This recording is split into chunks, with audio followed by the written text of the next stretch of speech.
Dorothy Wordsworth said about the view of London from Westminster Bridge that it was like one of nature's own grand spectacles. Well, nature is violent and brutal, and there's nothing we can do about it. But New York, after all, New York was made by men. It took almost the same time to reach its present condition as it did to complete the Gothic cathedrals. At which point a very obvious reflection crosses one's mind that the cathedrals were built to the glory of God, New York was built to the glory of mammon, money, gain, the new god of the 19th century. So many of the same human ingredients have gone into its construction that at a distance it does look rather like a celestial city. At a distance. Come closer and it's not so good.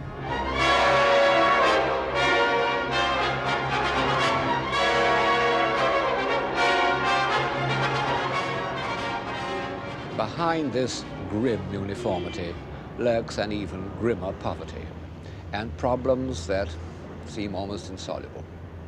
One sees why heroic materialism is still linked with an uneasy conscience. It has been from the start.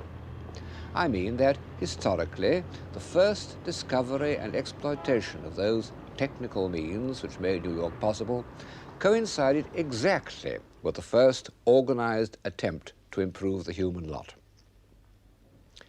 The first large iron foundries in England, like the Carron Works or Colebrook Dale, date from round about 1780. Howard's book on penal reform was published in 1777, and Clarkson's essay on slavery in 1786. Clarkson laid the foundations of the anti-slavery movement and painstakingly discovered all the horrifying evidence. The political side was the life work of William Wilberforce, in whose house in Hull I'm now standing. I've often heard it said, by people who want to seem clever, that civilization can exist only on a basis of slavery. And in support of their thesis, they point to the examples of 5th century Greece, or of the antique world in general. If one defines civilization in terms of leisure and superfluity, there is a grain of truth in this repulsive doctrine.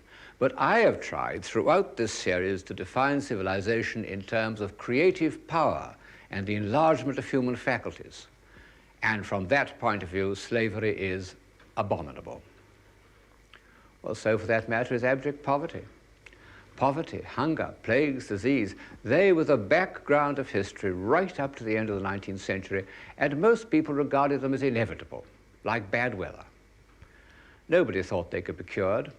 All that was required was an occasional act of charity. This pretty scene is entitled Rustic Charity, and under it are written the lines, "Here, poor boy without a coat, take this halfpenny." Not an indication of very serious concern. But slaves and the trade in slaves, that was something different. It was esoteric. It wasn't something that surrounded one like the air, as homemade poverty did. And the horrors it involved were far more horrible. Even the unsqueamish stomachs of the 18th century were turned by accounts of the Middle Passage.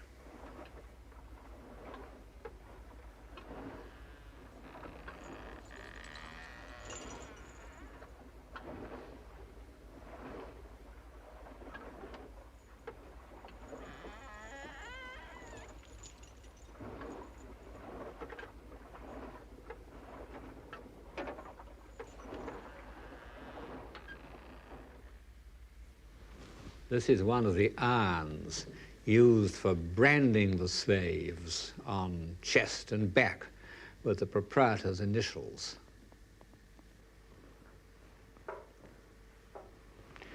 And this is the actual model of a slave ship which Wilberforce produced in the House of Commons to show how the slaves were crammed together. It's reckoned that over 9 million slaves died from heat and suffocation in those holds on the way to America. A remarkable figure, even by modern standards.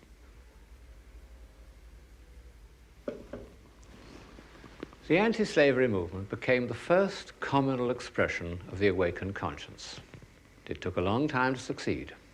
The trade was prohibited in 1807, and as Wilberforce lay dying in 1835, slavery itself was abolished. Well, I must regard this as a step forward for the human race, and be proud, I think, that it happened in England, but not too proud. The Victorians were very smug about it, and they chose to avert their eyes from something almost equally horrible that was happening to their own countrymen.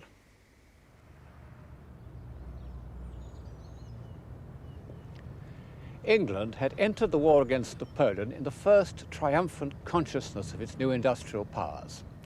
After 20 years, England was victorious, but by failing to control her industrial development, she'd suffered a defeat, in terms of human life, far more costly than any military disaster. I needn't remind you of how cruelly the Industrial Revolution degraded and exploited a mass of people for 60 or 70 years. After about 1790, there appeared the large foundries and mills which dehumanized life. Arkwright's spinning frame, invented in about 1770, is always quoted as the beginning of mass production, on the whole rightly. There he is, faithfully recorded for us by Wright of Derby, typical of the new man who was to dominate industry until the present day. He and his like gave England a flying start in the economy of the 19th century, but the result of their inventions was a dehumanization that obsessed almost every great imaginative writer of the time.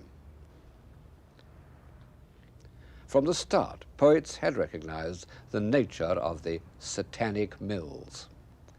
Robert Burns, passing the Carron Iron Works in 1787, scratched these lines on a window pane. "We camna here to view your works in hopes to be mair wise, but only lest we gang to hell, it may be nae surprise."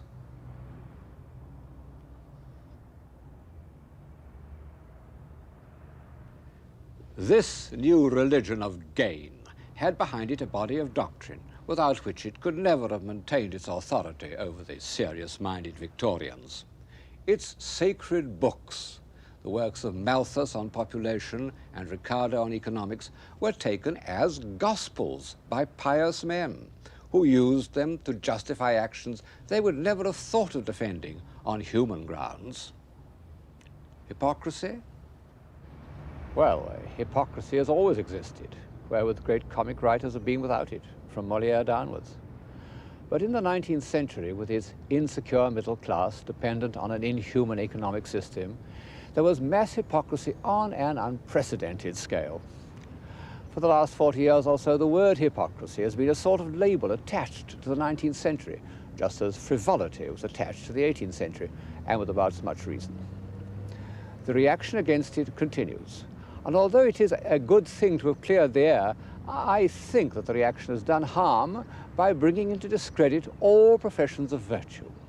The very words pious, respectable, worthy have become joke words, used only ironically. Much as one hates the inhuman way in which the doctrines of Malthus were accepted, the terrible truth is that the rise of population did nearly ruin us. It struck a blow at civilization more ominous than anything since the barbarian invasions. First, it produced the horrors of urban poverty, and then the dismal countermeasures of bureaucracy and regimentation.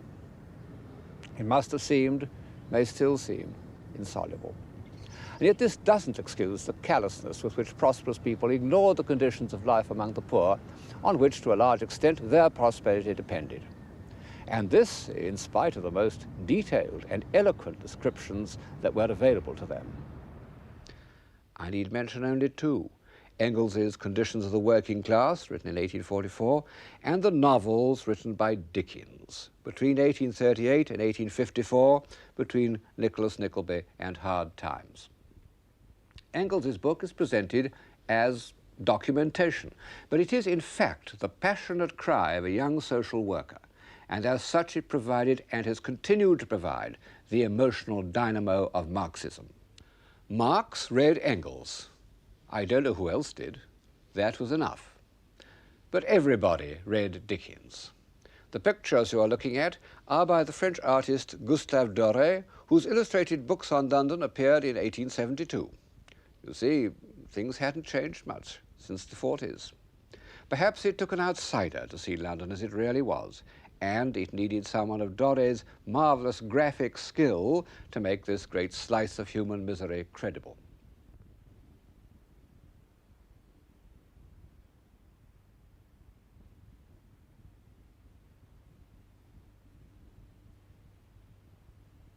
I think that Dickens did more than anyone to diffuse an awakened conscience. But one mustn't forget the practical reformers who preceded him. At the beginning of the period, the Quaker Elizabeth Fry, who in an earlier age would certainly have been canonized because her spiritual influence on the prisoners of Newgate was really a miracle. And in the middle of the century, Lord Shaftesbury, whose long struggle to prevent the exploitation of children in factories puts him next to Wilberforce in the history of humanitarianism. It's an almost incredible fact that in the middle of the 19th century there was no children's hospital in London, and children weren't taken into ordinary hospitals for fear that they might be infectious. Shaftesbury was one of the founders of the Hospital for Sick Children. Dickens helped to raise the money for it. And there is its first ward in Great Ormond Street. Here is its successor today.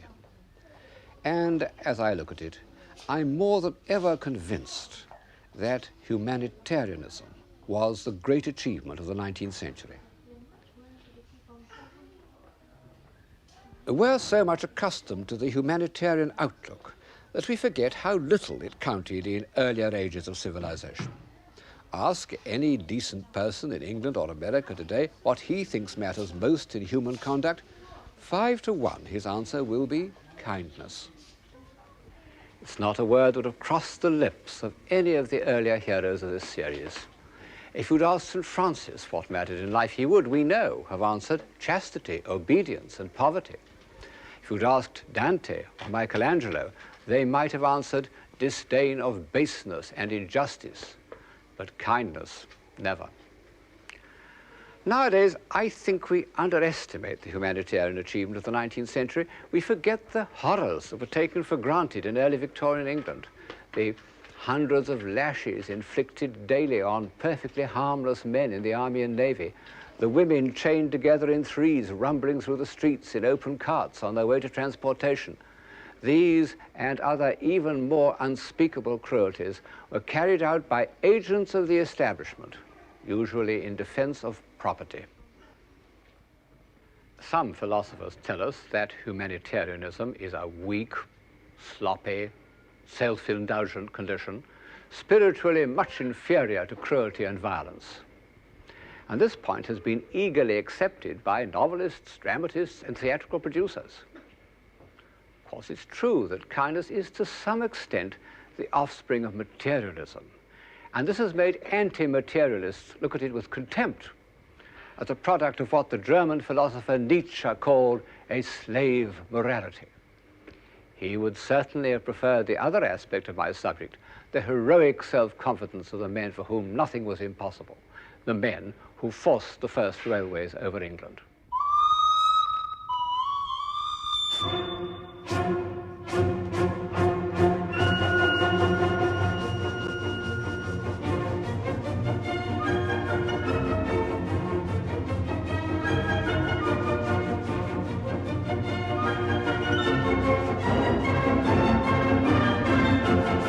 The railway engine created a situation that was really new, a new basis of unity, a new concept of space, a situation that is still developing.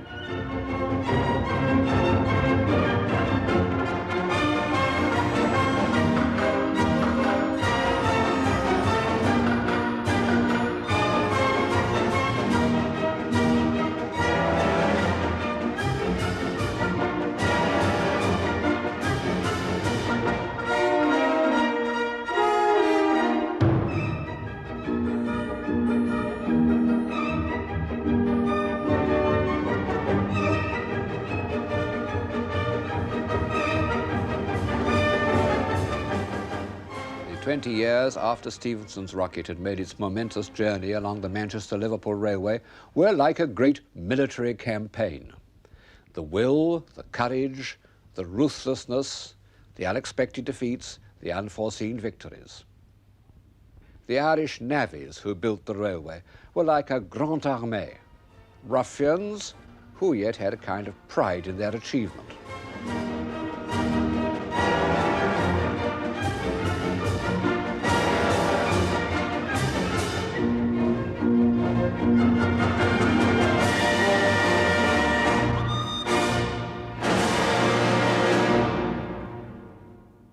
Their marshals were the engineers. The strongest creative impulse of the time didn't go into architecture, but into engineering, partly because, at this date, it was only in engineering that men could make full use of the new material that was going to transform the art of building, iron. The first iron bridge in the world was built at Colebrook Dale in Shropshire in 1779. Almost archaic. By 1820, Telford could build the Menai Bridge, the first great suspension bridge, an idea that combines beauty and function so perfectly that it's hardly been varied, only expanded down to the present day. And here's the Clifton Bridge, begun in 1836, although not completed till long after, still one of the most beautiful suspension bridges in the world. It was designed by a man who deserves to rank with the earlier heroes in this series, Isambard Kingdom Brunel. He was a born romantic. Although the son of a distinguished engineer, brought up in a business that depended on sound calculations, he remained all his life in love with the impossible. In fact, as a boy, he fell heir to a project which he himself believed to be impossible, his father's plan for the construction of a tunnel under the Thames. At 20, his father put him in charge of the work, and thus began the sequence of triumphs and disasters that were to mark his whole career. Here's one of the triumphs, a grand dinner held in the tunnel when he was halfway across. On the left, Father Brunel congratulating his son, and behind them a table full of notables. It's typical of Brunel that in the next bay of the tunnel there was an equally grand dinner for 150 of his miners. 2 months later, the shield collapsed and the water poured in for the third time. In the end, the tunnel was completed. That was the way with Brunel's designs. They were so bold that shareholders were frightened and withdrew, sometimes, I'm bound to say, with reason. But one thing he did push through and complete, and that was the Great Western Railway. Every bridge, every tunnel was a drama, demanding incredible feats of imagination, energy, and persuasion, and producing works of great splendor. The greatest drama of all was the box tunnel, 2 miles long on a gradient and half of it through rock, which Brunel, against all advice, left unprotected. How on earth did they do it? By men with pickaxes, working by torchlight, and horses to pull away the debris. There were floods, collapses. It cost the lives of over 100 men. But in 1841, a train steamed through. And from that day forward, for over a century, every small boy dreamt of becoming an engine driver. Brunel, by his dreams, no less than by his practical application of engineering techniques, is the ancestor of New York. And I must say he looks it. There he is, complete with cigar, the first hero in this series of whom we have a photograph. He's standing in front of the trains used in launching, or rather in failing to launch, his vast steamship, the Great Eastern. This was his most grandiose dream. The first steamship to cross the Atlantic in 1838 had been only 700 tons. Brunel's Great Eastern was to be 24,000 tons, a floating palace. The amazing thing is that he got it built at all. But no doubt he had taken too big a leap forward. And although the Great Eastern ultimately floated and crossed the Atlantic, the delays and disasters it had involved killed its designer. But the transatlantic liner was one more way in which the 19th century created its new world of shape, its architecture. The shapes arise, said Walt Whitman, writing in the 1860s. Shapes of factories, arsenals, foundries, markets, shapes of the two-threaded tracks of railroads, shapes of the sleepers of bridges, vast frameworks, girders, arches. This is our own style, which expresses our own age as the Baroque expressed the 17th century, and it's the result of 100 years of engineering. It's a new creation, but it's related to the past by one of the chief continuous traditions of the Western mind, the tradition of mathematics. In the middle of the 19th century, it might well have looked as if art that set out to be artistic had much better all be scrapped. Think of the Great Exhibition of 1851. It was contained in a building, the so-called Crystal Palace, that was a piece of pure engineering on Brunel's principles, and in fact greatly admired by him. Dateless and impressive in a somewhat joyless style, but inside this piece of engineering was art. Well, funny things happen in the history of taste, but I doubt very much if many of these objects will ever come back into favour. The reason being that they are a giant spoof, not responding to anything new or controlled by any stylistic impulse. But in France, at exactly the same time, there emerged two painters whose social realism was in the centre of the European tradition, Jean-François Millet and Gustave Courbet. They were both revolutionaries. In 1848, Millet was probably a communist, although when his work became fashionable, the evidence for this was rather hushed up. Courbet remained a rebel and was put in prison for his part in the Commune, very nearly executed. In 1849, he painted a picture of a stonebreaker, alas destroyed in Dresden during the last war. He intended it as a straightforward record of an old neighbour, but he was seen by a communist friend who told him that it was the first great monument to the workers, etc., etc. Courbet was delighted by this idea and said that the people of Ornans wanted to hang it over the altar in the local church. This, if it were true, which I very much doubt, would have been the beginning of its status as an objet de culte, which it has retained to the present day. It's the indispensable picture to all Marxist art historians. The following year, Courbet painted an even more impressive example of his sympathy with ordinary people, his enormous picture of a funeral in his native town of Ornans. By abandoning all pictorial artifice, which must inevitably involve a certain amount of hierarchy and subordination, and standing his figures in a row, Courbet achieves a feeling of equality in the presence of death. How seriously he has accepted the truth of each head.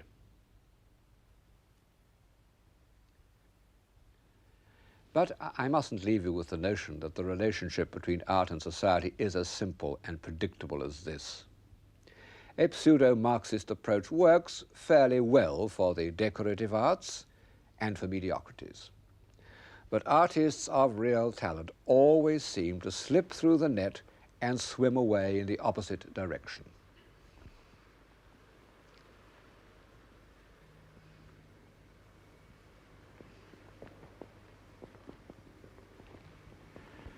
I'm standing in front of one of the greatest pictures of the 19th century, Seurat's Baignade in the National Gallery. And although it contains factory chimneys and a bowler hat and proletarian boot tabs, it would be absurd to speak of it as a piece of social realism. The point of the picture is not its subject, but the way in which it unites the monumental stillness of a Renaissance fresco with the vibrating light of the Impressionists. It's the creation of an artist, independent of social pressures. All the greatest pictures of the late 19th century are quite different in subject and mood from what one might expect. And before one makes gloomy generalizations about the period, the miseries of the workers, the oppressive luxury of the rich, and so forth, it's as well to remember that among its most beautiful productions are these paintings by Renoir. No awakened conscience, no heroic materialism, no Nietzsche, no Marx, no Freud. Just a group of ordinary human beings enjoying themselves.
The Impressionists didn't set out to be popular. The only great painter of the 19th century who longed for popularity in the widest possible sense was, ironically enough, the only one who achieved absolutely no success in his lifetime, Vincent van Gogh. In its earlier phase, the awakened conscience had taken a practical, material form. Even Elizabeth Fry, with her powerful religious gifts, had lots of common sense. But in the later part of the 19th century, the feelings of shame at the state of society became more intense. Instead of benevolent action, there arose a need for atonement. No one expressed this more completely than Van Gogh, in his pictures, his drawings, his letters, and his life. For the first part of his working life, he was torn between two vocations, painter and preacher, and for some years the preacher was in the ascendant. Preaching wasn't enough. Like St. Francis, he had to share the poverty of the poorest and most miserable of his fellow men. And it wasn't the hardships that made him give up this way of life, it was his unconquerable need to paint. Van Gogh's hero, the hero of almost all generous-minded men in the late 19th century, was Tolstoy. There he is, sawing wood, expressing the feeling that one must share the life of working people, partly as a sort of atonement for years of oppression, partly because that life was nearer to the realities of human existence.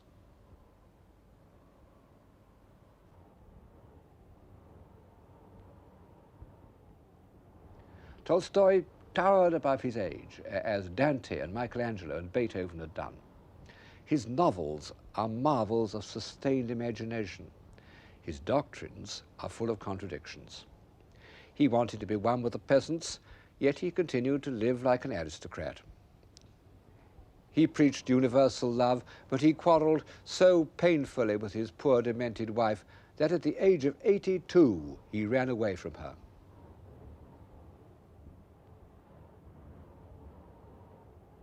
After a nightmare journey, he collapsed at a country railway station.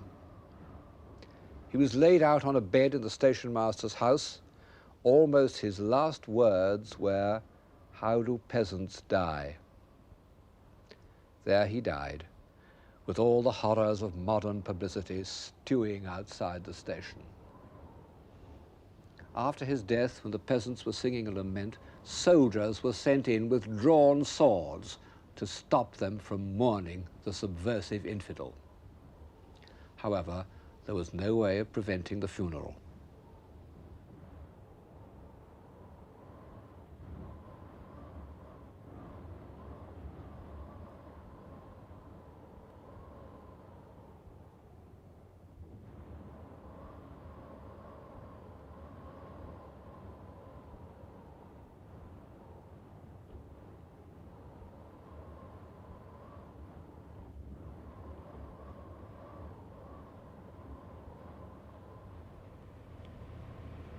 That scene took place in 1910. Within 2 years, Rutherford and Einstein had made their first discoveries. So a new era had begun even before the 1914 war. It's the era in which we're still living.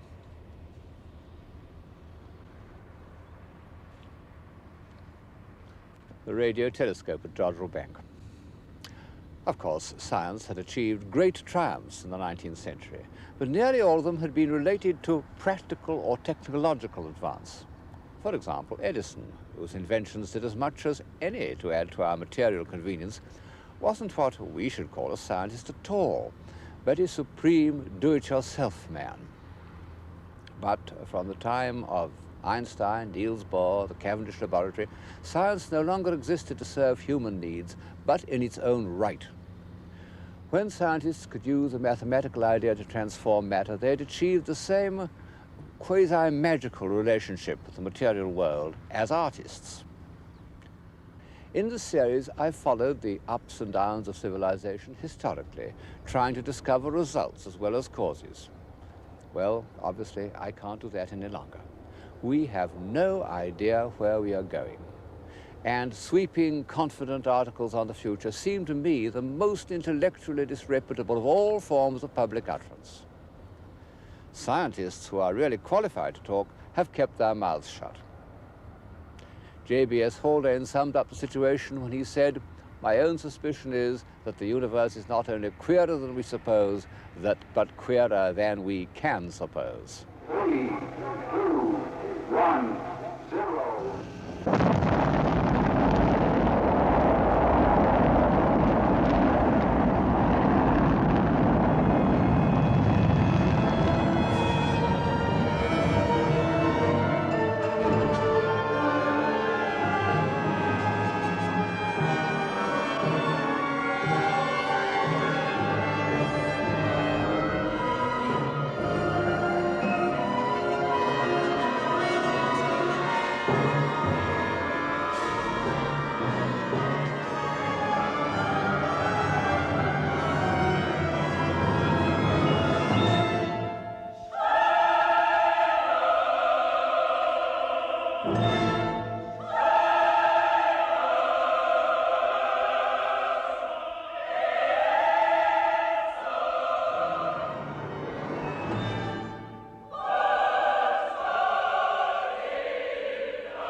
However, in the world of action, a few things are obvious, so obvious that I hesitate to repeat them.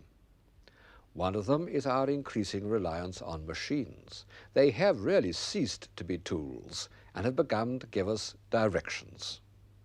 And unfortunately, machines, from the Maxim gun to the computer, are, for the most part, means by which an authoritarian regime can keep men in subjection.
Our other speciality is the urge to destruction.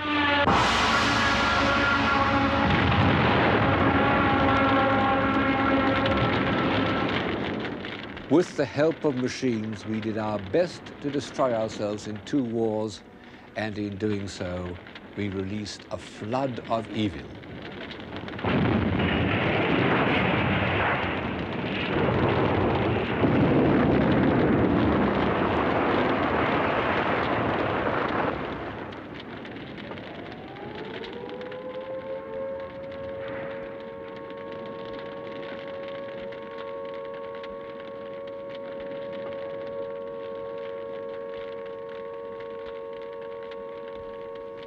Add to this the memory of that shadowy companion who is always with us, like an inverted guardian angel, silent, invisible, almost incredible, and yet unquestionably there, and one must concede that the future of civilization doesn't look very bright.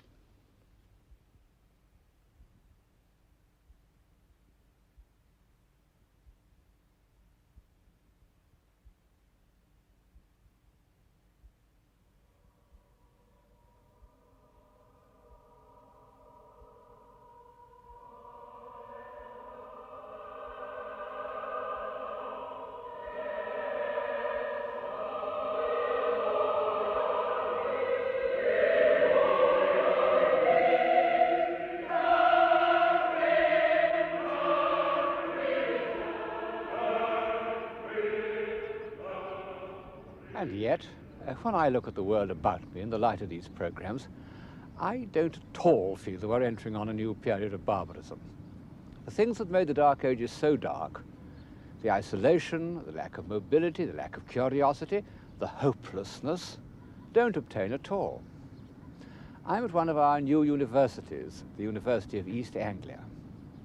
Well, these inheritors of all our catastrophes look cheerful enough, and not at all like the melancholy late Romans or pathetic Gauls whose likenesses have come down to us. In fact, I should doubt if so many people have ever been as well-fed, as well-read, as bright-minded, as curious and as critical as the young are today.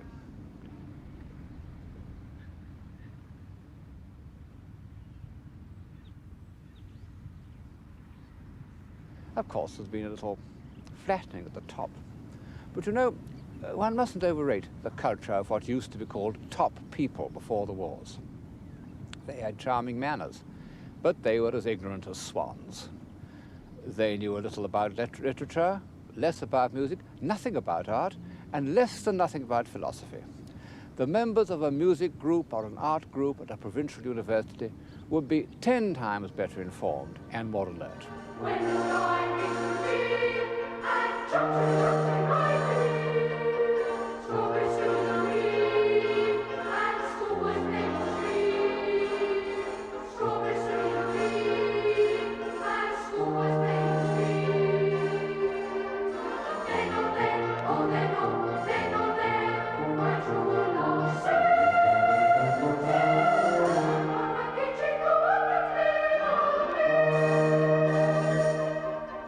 When the light is real, and children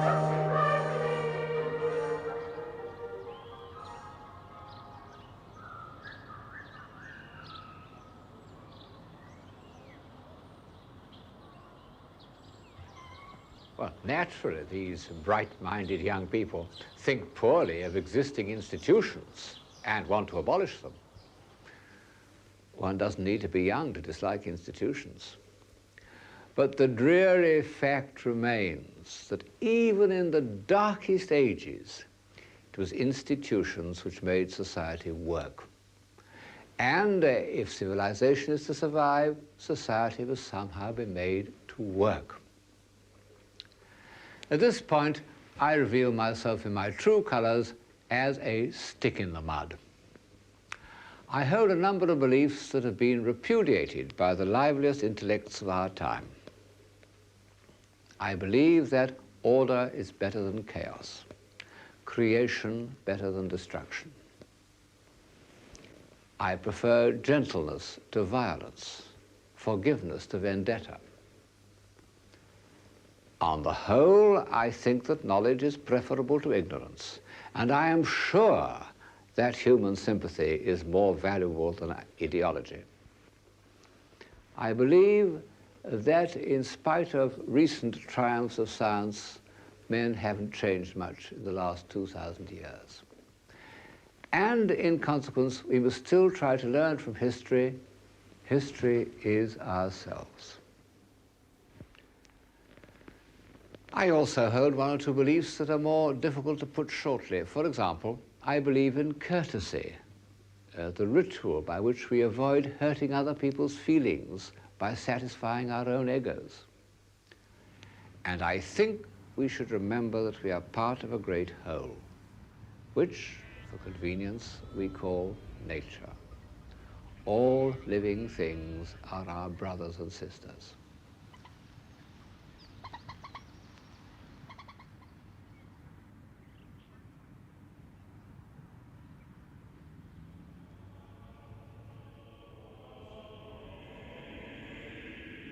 above all, I believe in the God-given genius of certain individuals, and I value a society that makes their existence possible.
These programs have been filled with great works of genius.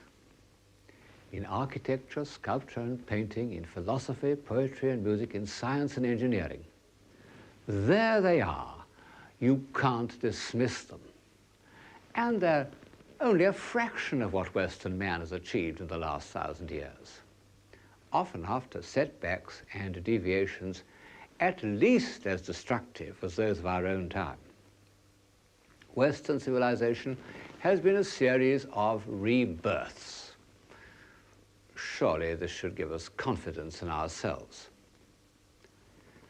I said at the beginning of the series that it's lack of confidence more than anything else that kills a civilization. We can destroy ourselves by cynicism and disillusion just as effectively as by bombs. 50 years ago, W.B. Yeats, who was more like a man of genius than anyone I've ever known, wrote a prophetic poem, and in it he said, "Things fall apart, the center cannot hold. Mere anarchy is loosed upon the world, the blood-dimmed tide is loosed, and everywhere the ceremony of innocence is drowned. The best lack all conviction, while the worst are full of passionate intensity." Well, that was certainly true between the wars, and it damn nearly destroyed us. Is it true today? Not quite, because good people have convictions, rather too many of them. The trouble is that there is still no center. The moral and intellectual failure of Marxism has left us with no alternative to heroic materialism, and that isn't enough. One may be optimistic, but one can't exactly be joyful at the prospect before us.